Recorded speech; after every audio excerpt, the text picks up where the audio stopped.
On this episode, I talk about wholesale, sins of my employees, my favorite curse word, and I announce the 3 winners.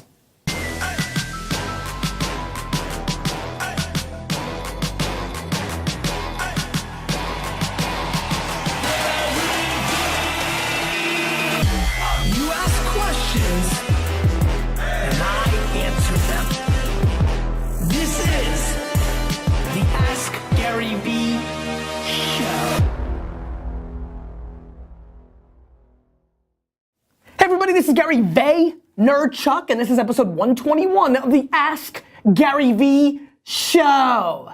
I'm in a very good mood. It's a Friday. It's gorgeous out. It's Madalena's birthday. I don't know if you can get there, D-Rock. It's her birthday. She's 40 years old today. It's tremendous. Happy 40th, Madalena.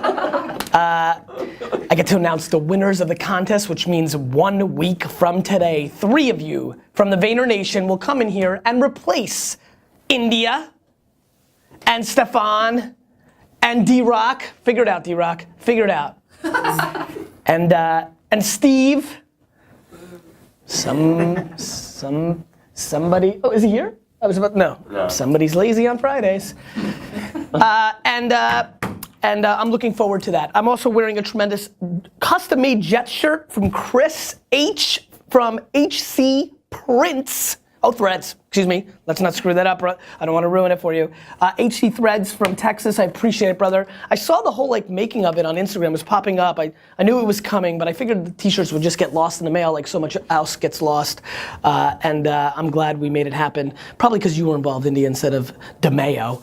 And so, what else is going on?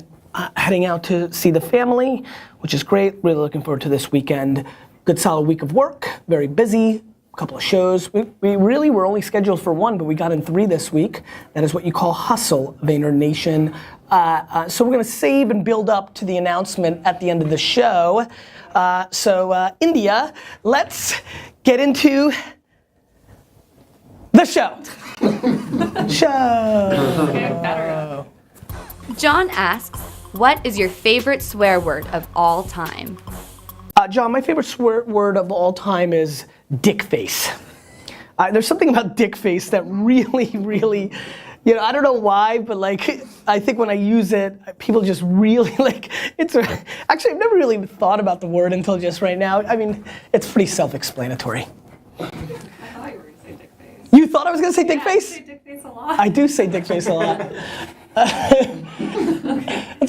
India, that's a very interesting strategy to start the show.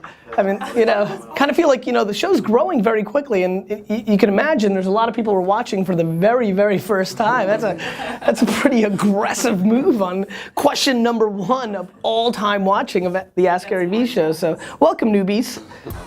Daniel asks, as a guy who loves hustle and people, what is the unforgivable sin one of your employees can make? What's the unforgivable sin that one of my employees, I mean, there's a lot of things that I really think are very important to me, and not lines in the sand, but what's interesting is, it's funny, hustle and people, I'm not worried about people's work ethic. It's funny, actually, I've been thinking, D-Rock, Stefan, I've been thinking about making a video actually about, hustle may be my superpower, right? But it doesn't have to be yours, right? Back to everybody's strengths and weaknesses. Mine just, I'm a little bit concerned that a lot of you who are watching this, you hear my mantra of hard work 24/7, 365, and you start trying to force yourself into going in that direction. And really, I'm just speaking to the small group of people that are watching or listening to the show that actually have that skill of being able to, when they're passionate, work their faces off. And that is one of the competitive advantages, one of my favorites, mine in a lot of ways, but doesn't have to be yours. So, it's funny how the question was asked, because I think it's a leading question to, if they work like Steve, right?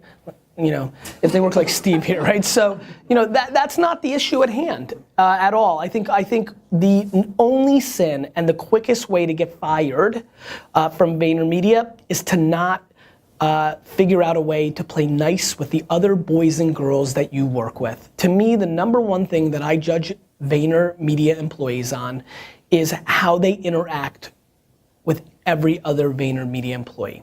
Some people in the organization are really good at leading their teams. They have 12, 15 people and their team loves them to death and they love their team to death. However, cross department, if they're on account with creative or with the paid team or with IT or the video production team, they're not as good. They're fighting just for their team and they're burning bridges in those departments. Not good. Other people are tremendous with clients and are great with the other senior people, but they're not treating the people underneath them with the respect, and their team doesn't love working for them, or they're micromanaging them. And so managing styles don't bother me. People have to learn their cadence on micromanaging versus giving people air cover. But being disrespectful or being selfish to what's in your best interest, not the logo's interest as a whole, within the organization, to me is just completely unacceptable. Letting your emotions get the best of you and talking down to somebody or creating conflict, unacceptable. And so those are the things that are the sins within my environment. And so damn true, right? So video. Video. We have 2 videos today. 2 videos today. Hey Garrett, Aaron Pearson here in Allen, Texas. I got a quick question for you. What has been the largest or biggest failure you've had either in your business or in life that's propelled you forward towards the most success? Also, hope to see you next week as I film the Gary Vee show with you. Thanks. That's a great job, Aaron. Sorry you lost. Great question. Love the video. I think, I've been lucky. I think the one failure I've had was that 2009 to 2011 window where I was trying to be Gary Vee because of Crush It. I was running Wine Library. We started VaynerMedia. Misha was just born. I was trying to do Obsessed TV. I was trying to do the Wine Social Network Corked. I was trying to do the social network for developers and designers called Forest, and I was very stretched thin. I was investing, and so I learned that I was trying to definitely put my ass on too many toilets. That's a Russian translation for all you Ruskies out there. You know exactly what I'm talking about. And so I wasn't able to balance all of that. And even now, I feel like I'm starting to take on a lot of stuff. The difference is, I did a better job up front. It was more selective of the people that I've partnered with on Resi and Faithbox and Brave Ventures, and then and this has nothing to do with the Obsessed or Forest or Cork team. I picked partners that I needed to provide too many things to besides capital. And made those promises. So it's my failure, not theirs. This time around, I found people who had skills that were more similar to mine. I also had dramatically more infrastructure with VaynerMedia and my team. And so, D-Rock's helped out with Faithbox, and so, Zach has helped out with Brave, everybody's helped out a little bit here with Resi, and so there's that's really it, my man. I've been very, very, very lucky. I think for the most part, I think this is the reason I struggled with yesterday's question of what I don't like about myself. I think there's something interesting in the way that I process, and I'm really getting deeper into myself through this show, through your comments, just really, really gathering a lot of pieces right now. And what I've realized is, wow, I am really a net guy. I mean, if you think about all the things that are not working in my world right now, there's a ton. There's a ton of shit not working out there. Different initiatives, different departments, a ton. But I can't help but not recognize that we're gonna grow, outrageously this year and be massively successful. And so, it's the same, there's probably tons of flaws with me from yesterday's question. I'm just not capable of seeing them because I think in a net game, I'm a decent dude. And so, one thing I would implore and one thing I would challenge and one thing I would actually want so many of you to shift into is, why are you allowing yourself to look at every small loss along the way instead of taking a step back and looking at minimally a year, preferably a 5-year window and saying, have you won in that environment? And so who cares if you know how many investments I've lost on? Like in the last 2 years, you know how many employees didn't work out? You know how many flights I took that took up a lot of time that materialized into nothing? You know how many negative comments I've gotten about this show? Like, you're allowing yourself, and this is based on your DNA, and so listen, if you need to go and speak to somebody and lay on a couch, if you need to write and express yourself, find your way to level up your ability to look at things at a net score versus the minutia from a day-to-day, week-to-week, month-to-month loss game, and I promise you, you will have a happier and more successful career/life. Jay asks, if you're in a wholesale business where volume is more important than content, how would you take advantage of social media? Jay, what's the matter with you? Volume's more important than content everywhere because volume of selling shit is what you do for a living, regardless if you sell weird looking statues or phones or, I love taking off, kicks, you know, like volume always matters. Content is a liaison to more volume, right?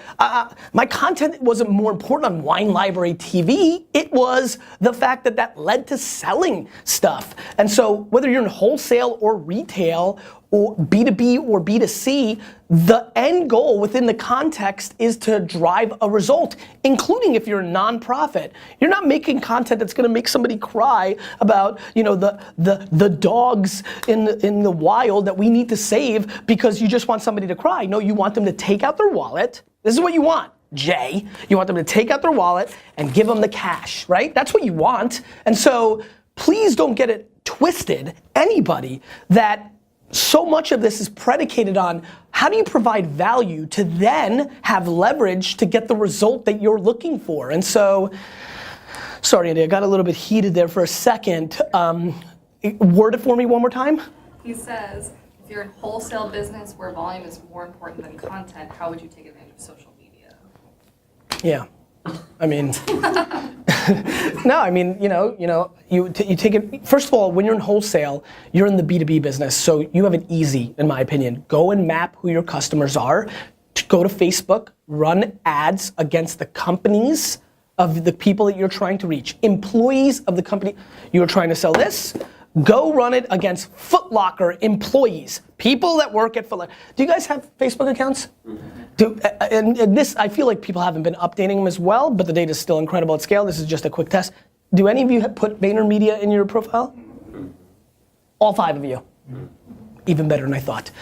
You can reach all 5 of these characters by targeting employees of VaynerMedia. As a matter of fact, somebody could have probably been flown in next Friday if they were smart enough to spend $40, 40 measly dollars on ads against VaynerMedia employees where they used the VaynerMedia employees to pressure me to bring that person, but you didn't.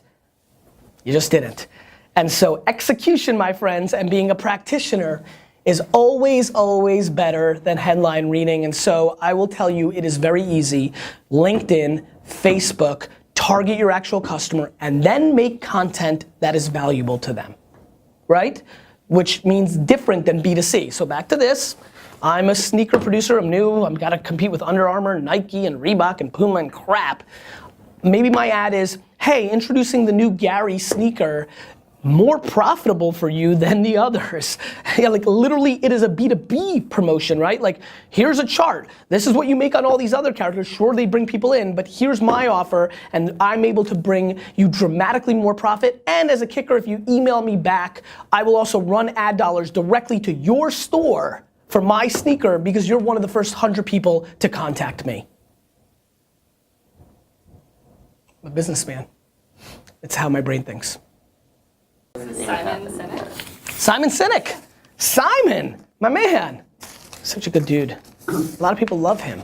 A lot of people. You guys know him? He's the best. You guys are about to love him. He's unbelievable. Hey Gary, Simon Sinek here. Hope you're well. I'm well, Simon. I have a question about social media. As you know, I'm a humanist and I'm really big into human beings, hanging out with human beings and building real relationships. Me too, Simon. And I love technology and I love social media, but I'm also aware that there's a balance.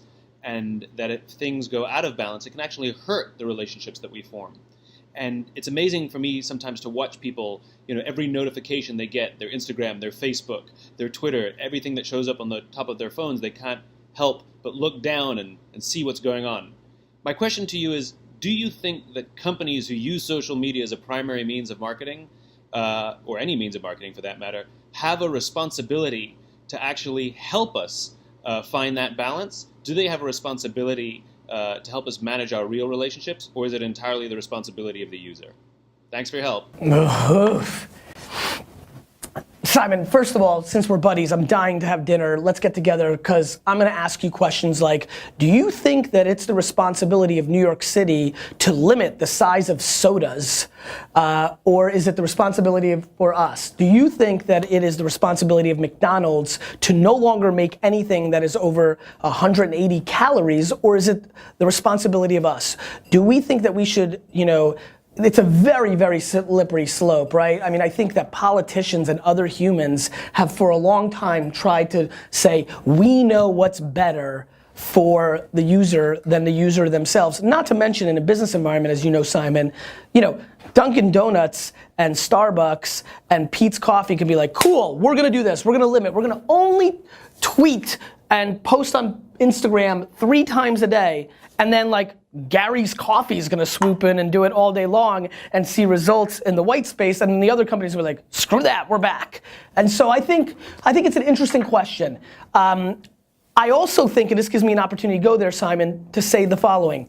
I promise you that when you and I go and have these drinks or dinner in a couple weeks, that I will rarely look at my phone, if at all. You know why? Because you're interesting. Because I like you, because I don't see you that often, and because that's what I want to be doing when I'm there. On the flip side, if me and Stefan were just going to hang out right now for a quick coffee, I might look at my phone a couple of times. I get to see him more often. We don't have that much to talk about right this second, and so like I'm gonna be choosing what I want to do besides what I'm doing right there. I think that us people looking at phones, looking at notifications is actually a true indicator of what we value. About to take a drive with my mom, I will not be looking at my phone so much because I miss my mom and I want to hang out. But if I saw my mom every single day, I promise you I probably would. It's just the truth. It's just us choosing what we want. And so technology has given us options. I always talk about the couple that you see in a restaurant where like me and Lizzie will walk in. Well, me and Lizzie don't talk about this because of my point of view, but I know so many of you have walked into a restaurant and you've seen a couple and literally both of them are on the phone the whole time, and you and your partner are having dinner and saying like, look how sad that is, right? All of you have done that, or at least you've heard of somebody doing that, or you've been part of a party. To me, I don't think that people recognize that same couple 20 years ago, they just sat and ate dinner in silence, looking at each other. Have you seen that weird thing? India? Yeah, it's weird. It's weird. So I actually am happy for that couple, because instead of what they would have had to do 20 years ago, which is sit there in silence, they're at least actually like keeping up with the ball game, looking up on their Instagram, deciding what they'd rather do in that moment than hang out with the other person because they don't have a great marriage or a great relationship. It's just real. I mean, this is real dynamics. I think it's a very dangerous slope to say, look, all these relationships, how sad is this human interaction when you have absolutely zero, triple zero, not double zero, Robert Parrish, triple zero, follow me here, D-Rock, triple zero context to what's actually going on in the relationship. You know how many people, I got it, D-Rock. You know how many people are out in public with each other that hate each other at that moment, that are struggling, that are having problems, that are on the verge of breaking up, that have a business issue at hand. There's so many dynamics, and I have no interest in sitting on a pedestal and saying they should be interacting with each other. And so, yeah, I think there's a responsibility, and I think the responsibility goes in many different directions. And I think that it's a tremendously interesting question. I still think that ultimately, it's very difficult to do anything other than to rely on the end user to do what's best for her or him. And so that's kind of where I sit on the issue. Cool, good show. Simon, I really appreciate it. Vayner Nation, if you don't know who Simon is, please look him up. I'm an enormous fan. I think he's a tremendous human being, and it's really funny. I think, by the way, we agree on so damn much. So much. I really enjoy him. And I very much just want everybody to know, I believe tremendously in human interaction. I believe technology is the greatest gateway drug to more human interaction. There's no question in my life, not even an ounce of doubt, that if I look at the last 3 years of my life, the time that I've spent with people, that I would never in a million years had those moments just a decade earlier because there was no infrastructure of technology to be the liaison to make those events happen. I think it's very easy and simple to look at technology as taking away from those events. I think it is clear to me, I hope to be right long term on this issue, it is clear to me that it is actually expanding our ability to spend more time with people. I really believe that. I believe that you're in more constant, just sit for 5 seconds and think about all the high school and college friends that your older brothers or parents never had or me, never had the chance of staying in touch with. I'm perfect age. If you're in my age, 38 to 42, think about those first 10 years out of school where we lost touch with all our friends and then Facebook came along and we reconnected, and all the times that I've been able to hang out now with T. Adam Blum and Ken Scalfo and Mike Eisenhart. Like, these are moments I would have, Mike and Lindsay Eisenhart came and had dinner with me downstairs a year ago. I would have never seen them again. I would have never seen them again. That night meant so much to me, reminiscing about high school things that I never thought of. So I think it's very, very simple. Very, very, very simple. Very, very simple to blame technology and think it's taking away. I think it's enabling. Flip side. Announce the winners? Yeah. Should announce some winners, huh? All right, India. I know we have a tremendous gentleman from Vermont. We do. Matthew. I know we have an immigrant. Webley. Yes, from Haiti, I think. And a lovely young man, Dallas, who actually I met in LA. So, and you know, I gotta tell you a good story. I met Dallas in LA for the talk I gave the other day, and he said, he said something to me like, I'm gonna win the contest, and many people have said that to me already for the last week, and I was like, yeah, okay. Really? I mean, like, not in a bad way, I'm a good guy. I'm like, let's take a picture. He was an awesome dude. And I met his brother, Austin, and then I made a joke of like, where's your sister, Houston? and then they said, our mom said if we had another brother, it'd be Tyler. And so, but he won. Pretty impressive, I gotta give him daps. So, Dallas. Dallas. Matthew. Matthew. From Vermont. There's probably a lot of Yep, Matthews. there's from Vermont, yes. Webley. And Webley, I'm massively excited. I know that Dallas hasn't gotten back to us yet, but Matthew and Webley are excited. Very excited. Let's get with India here. Come on, right. Freaking out. Like how like do they really freak their shit? Yeah, they freak their shit. Like And Matthew said, my roommates don't understand why I'm freaking out right now. I love it. Where is it? They're really nice emails. India Stenman, just closing my laptop to go out to dinner. I saw the email mid-close. Mid-close, he saw the email. I love it. I love it. He's in shock. I love it. I'm so excited. And this Ooh, is Webley's got a glamorous picture. Yeah, I'm she's pretty excited. glam. I'm so excited. Yes. So cool. I'm very, very, very excited. I think next Friday is going to be an amazing day. Question of the day. What plans do you have for this weekend? And part two, a little bit more detailed, what is your latest website obsession? What is the website or app that is most catching your attention, that is new to you in the last 60, 75 days? You keep asking questions, I'll keep answering them.